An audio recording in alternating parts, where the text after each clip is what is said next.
All right, what's up, people? What's up? What's up? What's up?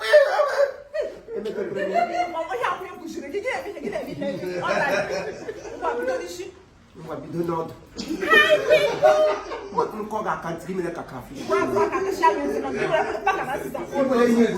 London. Every one love the cake. Comport.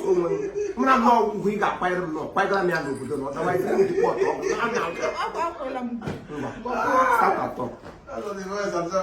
Mr. Moderator. I think I make a debate. Then don't manage to become. Yeah, what Chiefimo na sister man guy on UK right now. Yes. For those doubting Thomases, I can't call to him.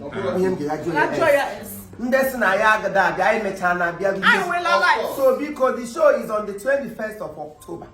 And I'm going on now no Kurora boutique in Canada now Willich. That's why I saw Winch. See as now Willich kind of and the event place is not very close. Can you ever handle me? Asian Community Center. One from Monon Qatar. Asian Asian Community Center. Let's say Leganya. I'm a couple of venue.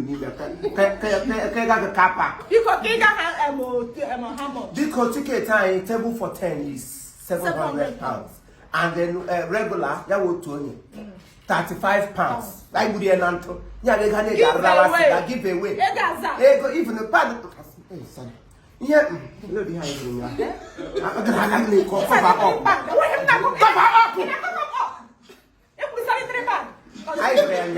Yes, there are 700.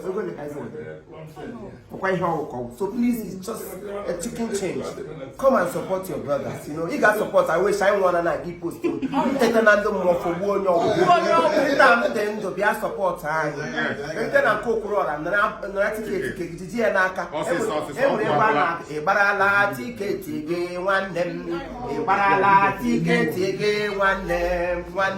Giga ticket na lekwa akola go kekwe. Ya bata ticket. E sha hu gwa muranya ya di achi pusia depression. Oro ka de video oro. E sha hu ge ko shoro bi abi achi rochi. Yes so. Onyo wara na agbe. Achogu lowe. Ticket akwa. Ticket ogu be ha go fa no le che ehie ne. If na ndesi chulo gbacha na ticket. E we ndai na ha. Ha gbacha na. Na no na kambra shet ndike mbatala mad ha gbagara ahia na. Ya agbata agbagara. So that is it. Please, we beg all of you, come and support us, come and make us proud. At least I know I'm that is it. So that is it. Thank you very much and remain blessed. See you on the 21st. Love you. Asian Community Center. Hey, go for a 50th birthday. I'm all on it. Yes.